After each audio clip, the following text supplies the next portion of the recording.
नमस्कार दोस्तों। Share market में प्रॉफिट कमाना जितना इम्पोर्टेंट है उतना ही इम्पोर्टेंट है उस प्रॉफिट पर लगने वाला टैक्स को समझना। क्योंकि बहुत लोग प्रॉफिट बनाते हैं, कमा लेते हैं, लेकिन गलत टैक्स प्लानिंग की वजह से 30 से 40% एक्स्ट्रा टैक्स दे जाते हैं।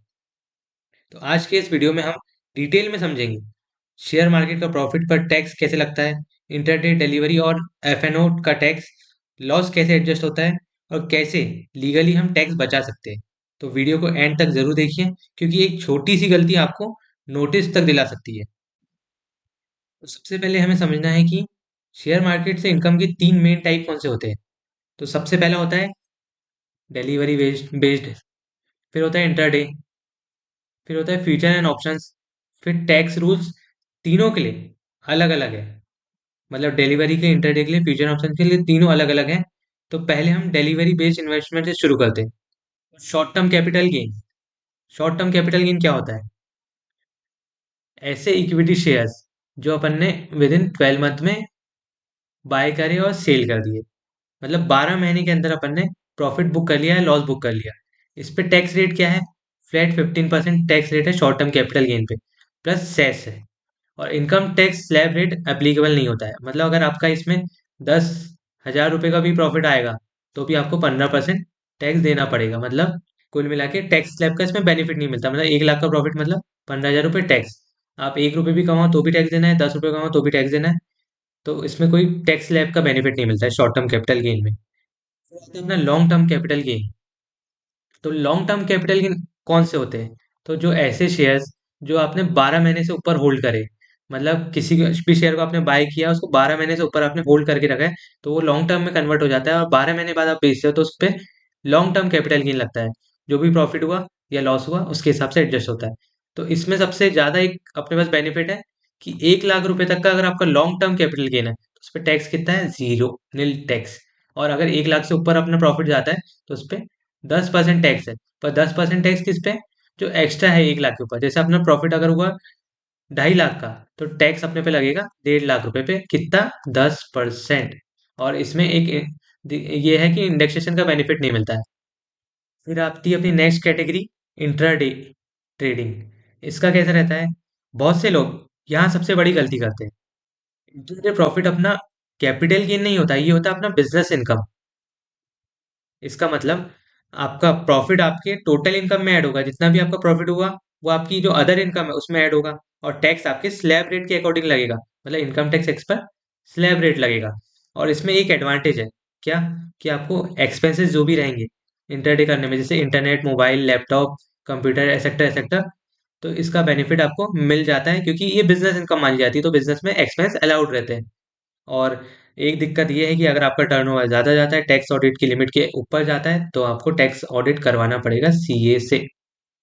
तो एक एडवांटेज भी है, एक डिसएडवांटेज भी इंटरडे ट्रेडिंग का। तो इंटरडे ट्रेडिंग हमारा बिजनेस इनकम हुआ, नॉट की कैपिटल गेन।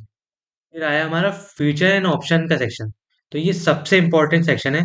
ऐसा इसलिए क्योंकि यहाँ पे बहुत सारी मिस्टेक्स होती है, गलतियाँ होती है, जिसकी वजह से नोटिस आते हैं और नोटिस आने के चांसेस होते हैं। तो एफएनओ ट्रेडर्स के लिए ये सेक्शन बहुत इंपॉर्टेंट है। एफएनओ इनकम भी बिजनेस इनकम होती है। जैसा अपन ने इंटरडे इनकम बोला, तो इसको भी अपन बिजनेस इनकम ही ट्रीट करते हैं। लेकिन इसका प्रॉफिट स्लैब रेट के हिसाब से ही होता है। एज पर स्लैब रेट जितना भी प्रॉफिट हुआ अदर इनकम में ऐड होकर स्लैब रेट पे जो भी टैक्स लगेगा आपको उसके अकॉर्डिंग लगेगा। और लॉस जो है 8 साल तक, इसका लॉस अपन 8 साल तक कैरी फॉरवर्ड कर सकते हैं। मतलब एफएनओ में अगर आपका फर्स्ट ईयर में 1 लाख रुपए का लॉस हुआ और सेकेंड ईयर में आपका 2 लाख का प्रॉफिट हुआ, तो आप इसको एडजस्ट कर सकते हो। अगर आप आईटीआर के टाइम इसको लॉस को कैरी फॉरवर्ड में दिखाते हो तो इसको आप एडजस्ट कर सकते हो नेक्स्ट ईयर। मतलब नेक्स्ट ईयर आपका प्रॉफिट कितना माना जाएगा? 2 लाख माइनस 1 लाख, मतलब 1 लाख रुपीज नेट प्रॉफिट माना जाएगा और इसी पे टैक्स लगेगा।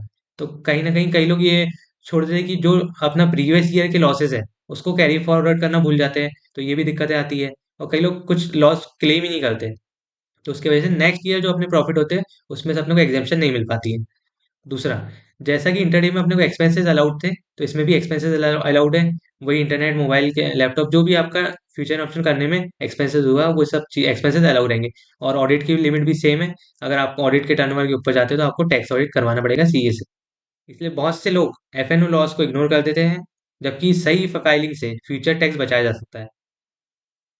फिर अपन समझते हैं लॉस को सेट ऑफ और कैरी फॉरवर्ड के क्या रूल्स है। तो short term capital gain loss जो होता है वो अपने शॉर्ट टर्म कैपिटल गेन से भी सेटअप हो जाता है और लॉन्ग टर्म कैपिटल गेन से भी सेटअप हो जाता है। इसका मतलब क्या हुआ? अगर आपका 1 लाख का प्रॉफिट हुआ है लॉन्ग टर्म और शॉर्ट टर्म मिला के, और आपका शॉर्ट टर्म कैपिटल गेन का लॉस है 50,000 रुपये, तो आपका ये नेक्स्ट ईयर कैरी फॉरवर्ड हो जाएगा 50,000 रुपये पे। अपना टैक्स लगेगा अपन ने अगर आईटीआर टाइम पे भरा है तो। दूसरा अपना लॉन्ग टर्म कैपिटल गेन का है, इसका loss long term capital gain से ही सेटअप हो सकता है। तो अगर शॉर्ट टर्म कैपिटल गेन हुआ और आप long term capital gain loss setup करने जा रहे हैं तो ऐसा नहीं होगा। मतलब लॉन्ग टर्म कैपिटल गेन का loss long term capital gain के से ही सेटअप होता है, और शॉर्ट टर्म कैपिटल गेन का दोनों से हो जाता है। और वहीं इंटरडे का लॉस सेटअप कहाँ से होता है? इंटरडे की प्रॉफिट से ही होता है। ऐसा नहीं बोलूंगे कि आपका अदर इनकम है उससे सेटअप कर ले, या लॉन्ग टर्म कैपिटल गेन से सेटअप कर ले। तो इंटरडे का लॉस इंटरडे से के प्रॉफिट से ही सेटअप होगा। और ये सब कब मिलेगा आपको? अगर आपने ITR file before due date, मतलब आईटीआर आपने ड्यू डेट के पहले भर दिया है, तभी आपको ये सेटअप करने का मौका मिलेगा। तो कई लोग ये गलती कर देते हैं, तो इससे भी अपना टैक्स बहुत सा हद तक बच जाता है। और कई लोग आईटीआर लेट फाइल करते हैं तो वो ये अपॉर्चुनिटी मिस कर देते हैं। अब लोग सिर्फ टैक्स देखते हैं लेकिन यहाँ चार्जेस भूल जाते हैं, जैसे कि एसटीटी, ब्रोकरेज चार्जेस, फिर जीएसटी ऑन ब्रोकरेज, फिर स्टैम्प ड्यूटी। ये सब आपके एक्चुअल रिटर्न को और कम कर देता है। तो सरकार ने टैक्स तो लिया है लिया, उस पर चार्जेस और जीएसटी अलग से लगा के दिया। तो इसलिए हमें सारी चीजें ध्यान से देखना चाहिए। तो दोस्तों, शेयर मार्केट में पैसा कमाना स्किल है और टैक्स प्लानिंग उस स्किल का हिस्सा है। अगर आप सही टैक्स समझेंगे तो आपका रिटर्न ऑटोमेटिकली बढ़ जाएगा।